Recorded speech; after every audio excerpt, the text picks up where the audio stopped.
L'Éternel est mon berger.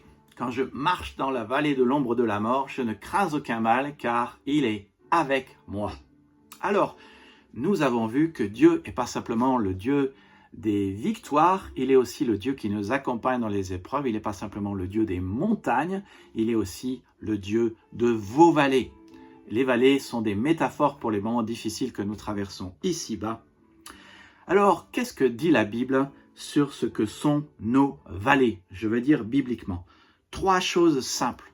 D'abord, les vallées font partie de la vie. Elles font partie de la vie normale, elles arriveront dans votre vie tôt ou tard, elles sont inévitables, que ce soit des déceptions, des défaites, du désespoir, de la déprime, des distractions ou des perturbations. Dieu vous enverra des collines et des vallées, un petit peu finalement comme Dieu l'a dit à son peuple dans Deutéronome 11.11, le pays que vous allez posséder est un pays de montagnes et de vallées. Et même si vous êtes au centre de la volonté de Dieu, les vallées font partie de son plan. 1 Pierre 4.12, ne trouvez pas étrange d'être dans la fournaise de l'épreuve comme si vous arrivait quelque chose d'extraordinaire. Et donc, quand vous êtes dans une vallée, ne dites pas pourquoi est-ce que je suis dans un moment difficile et une épreuve, mais plutôt pourquoi j'échapperai à cette règle. Deuxième chose importante à comprendre bibliquement sur les vallées, c'est que les vallées, si je puis dire, entre guillemets, arrivent à tout le monde. Il n'y a aucun moyen de les éviter, c'est impartial. De bonnes choses arrivent aux mauvaises personnes et de mauvaises choses arrivent aux bonnes personnes. Les bonnes et les mauvaises choses arrivent toutes aussi aux bonnes et aux mauvaises personnes. Comme Dieu dit d'ailleurs, Dieu fait pleuvoir sur les justes et les injustes et le malheur atteint souvent le juste. Psaume 34, verset 20. Donc les vallées et les moments difficiles font partie des conditions humaines.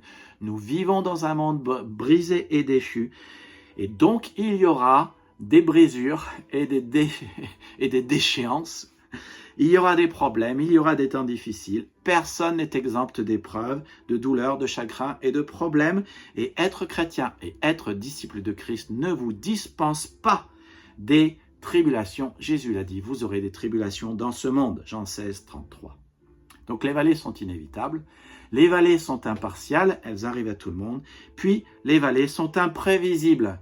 Comme Proverbe 27.1 dit, ne te vante jamais du lendemain, car tu ne sais pas ce qu'un jour va enfanter. C'est ce qui en fait un problème de ces vallées. Vous ne pouvez ni les prévoir, ni les planifier, ni les chronométrer. Elles arrivent toujours à l'improviste, au pire moment, lorsque vous n'avez pas le temps, lorsque vous n'êtes pas préparé et lorsque c'est gênant. Alors, vous avez remarqué combien parfois vous commencez une journée et à quel point il suffit d'une nouvelle pour que la journée devienne mauvaise. Il suffit d'une catastrophe, d'une tragédie, d'un accident, d'un coup de téléphone. Et aucun de nous ne sait ce qui va se passer dans le futur, ce soir ou demain, et tout peut changer. C'est pour cela que nous devons chaque jour faire ce qui est juste devant le Seigneur et être toujours prêts.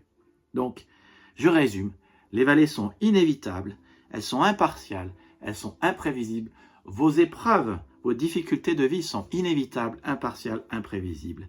Mais, même si elles le sont, et elles le sont, il y a des vallées que vous pouvez être certain de travailler, et il y a des vallées, où que vous pouvez être certain de traverser, et vous pouvez vous préparer pour ces vallées qui vont arriver. Alors, permettez que nous voyions ensemble 4 de ces vallées, la vallée de Siddim, la vallée d'Eshcol, la vallée d'Éla et la vallée de Baka. Alors, la vallée de Siddim, c'est la vallée de l'échec, et vous l'avez peut-être connue. C'est dans Genèse 14. La vallée d'Eshcol, c'est la vallée de la peur, soit j'avance, soit j'abandonne. C'est dans Nombre 13.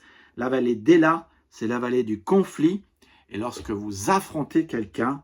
Et la vallée de Baka, c'est la vallée des pleurs et de la stérilité. Si vous voulez savoir comment traverser ces vallées et comment les traverser le mieux possible, eh bien, abonnez-vous et rendez-vous dans la prochaine vidéo.